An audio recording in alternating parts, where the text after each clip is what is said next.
Hello and welcome on another video. Today we have this Volkswagen Crafter with the Luton body, the big box at the back.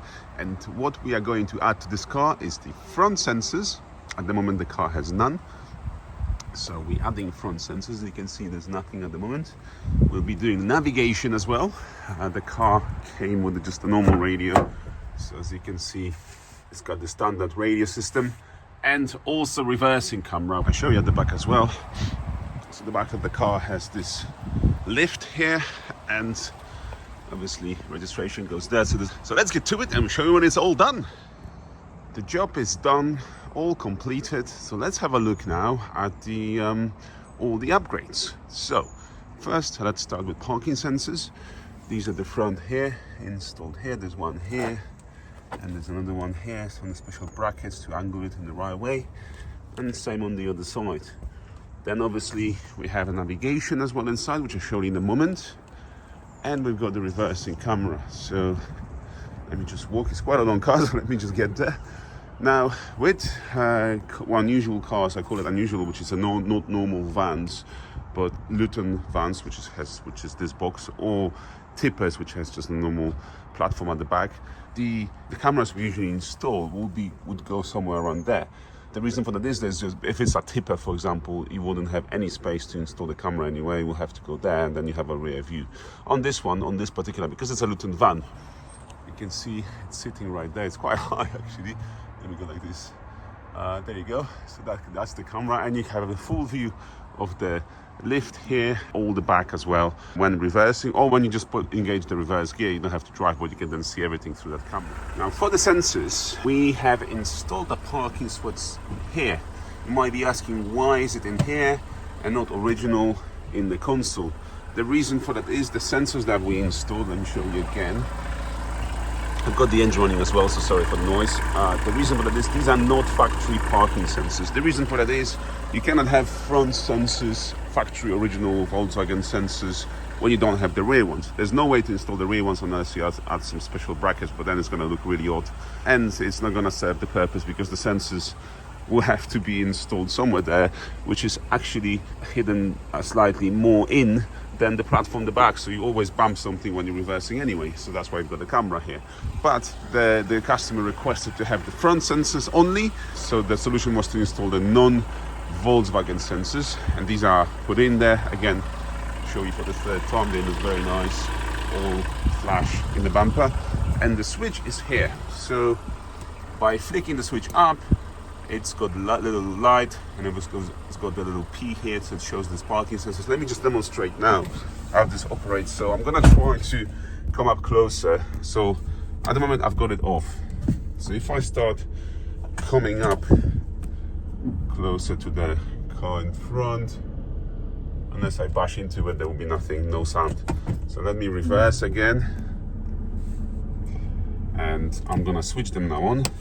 There's no sound when you switch them on, but obviously they are on, they are engaged because the light shows that.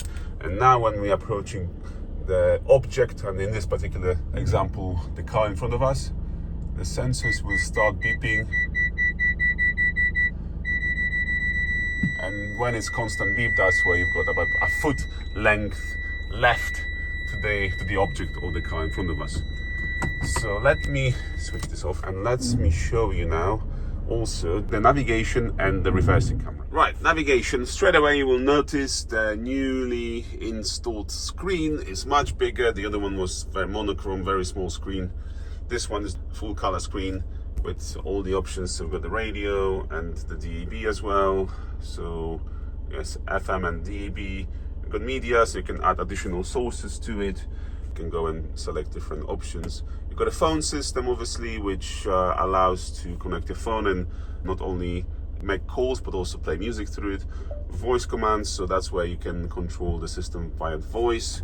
Navigation, which is the most important. This is the main feature, so that gives you the full navigation for the whole Europe. You can zoom in and out. There you go, and we can go up to, let's have a look, where are we now? As you can see, London are moving out away, and this is whole Europe, covering up to Western Europe, up to the border of Germany. Maps are fully covered. And then other things you've got is Android Auto and App Connect as well.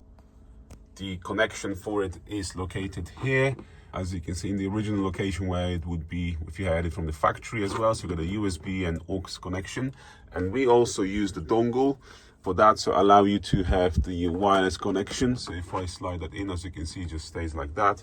We'll be able to connect to it.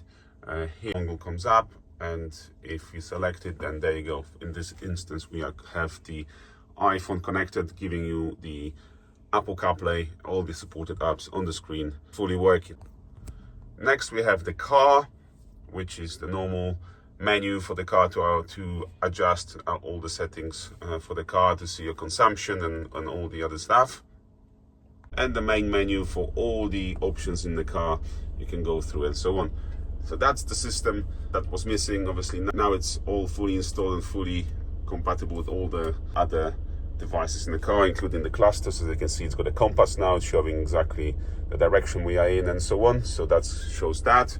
And the camera now, let me select the reason. I moved the car, so obviously we have a bit more space to maneuver. But as you can see, we can see the platform, the lift that lifts the goods into the cargo at the back, and obviously the rest of the rear view as well. So it shows us everything. And then when we're reversing, there'll be no beeping or nothing because there's no rear sensors, but the camera is guiding us. So I'm actually reversing as we go. This was really important for our customer because he wanted to see the loading while it was happening, and when he was reversing into the loading base, that was very important to him, and that will help him to do that. Obviously, with the previous radio, you would not be able to have that. You have to have a separate screen somewhere, which he didn't want. He wanted to have all integrated because the other radio didn't have capability of displaying any kind of image, because obviously it was such a small monochrome screen, it wasn't available. But now it is. So that shows you all the upgrades: front parking sensors with the switch, one, navigation, fully integrated original Volkswagen Discover Media navigation, and the reversing camera, which is there. For more information, just get in touch with us. Links will be in the description. Thank you for watching the video, and see you in the next one. Bye bye.